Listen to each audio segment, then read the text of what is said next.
Nagsuntukan sa harap ni Kyrie Irving, napawaw si Uncle Drew sa nangyari. Grabe, nagkabitawan ng suntok mga idol, tatlong players ang na-eject. Bagsakan sa Phoenix. Chill pa sa simula ang laban mga idol. Napatake over kaagad si Uncle Drew. Nagpakawala ng 4 na magkakasunod na 3-pointers. That's 12 points early for Kyrie Irving. Mabilis na umabot ng 10 points ang lamang mga idol ng Dallas Mavericks dahil kay Kyrie. Well, nakabawi naman si Kevin Durant at nagtala naman ng 9 points sa opening frame. Ang dating magkakampi sa Brooklyn. Naidikit pa ng Phoenix Suns ang laban 28-25 end of first quarter. Second frame, dito na unti-unting lumobo ang kalamangan ng Dallas Mavericks sa Phoenix Suns. Daniel Gafford with 10 points, total team effort 8 points naman si Spencer Dinwiddie. Pinosterize ni Maxi Kleber si Bradley Beal, pahiya mga idol, ang shooting guard ng Phoenix Suns. 3 points lang sa quarter na ito si Uncle Drew habang si Klay Thompson nag-iisang field goal sa first half. Muntik bumagsak si Kevin Durant. 16 points ang inahabol ng home team, 55-36 at the half. Third quarter, patawa-tawa pa si PJ Washington after ng kanyang 3-pointer na ito from top of the key mga idol. Ilang possession ang nakalipas, 9-minute mark ng third frame, dito na nagkagulo. Nagsimula sa pisikalan ni Jusuf Nurkic at Daniel Gafford. Okay na sana, kaso itong si Jusuf Nurkic binalikan pa si Daniel Gafford at nakasagutan naman si Naji Marshall.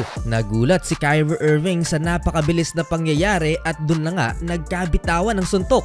Unang nanapak si Jusuf Nurkic, off guard si Naji Marshall. Sumagot naman ng suntok itong Dallas Mavericks guard pero kinapos sa muka ni Jusuf Nurkic. Parang nakapanood ng live boxing itong si Kyrie Irving, napawaw sa nangyari. Kung walang referee na umawat mga idol, baka natulog ang Sun Center. Agad na rumesbak si PJ Washington, tinulak si Jusuf Nurkic, bumagsak, natigil ang laban at diretso nang umuwi sa locker room itong si Naji Marshall. Tatlong players ang na-eject, dalawa sa Mavericks, itong si PJ Washington at si Naji Marshall, habang eject din si Jusuf Nurkic. Dalawang solid na role players ang nawala sa Dallas Mavericks. Dahil sa nangyari, kailangan mag-step up si Kyrie Irving at eto na nga, sinayawan si Bradley Beal kahit yung crowd ay napawaw sa galawan ni Uncle Drew.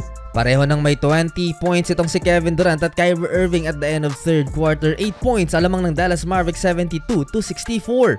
Fourth quarter, naibaba na sana ng Phoenix sa 6 ang kalamangan ng Dallas Mavericks pero pinatay ng mga role players ng Dallas ang momentum na binubuo ng home team. Pinaluhod pa ni Maxi Kleber si Kevin Durant with a smooth running shot. Down the stretch, balik sa double figures ang hinahabol ng Phoenix. Hindi nga pala naglaro si Devin Booker mga idol. Last 1 minute, umabot pa ng isang dosena ang hinahabol ng Phoenix Suns at sa huli hindi nila natalo ang Dallas Mavericks na walang Luka Doncic. Buti na lang andyan pa rin si Daniel Gafford at Kyrie Irving.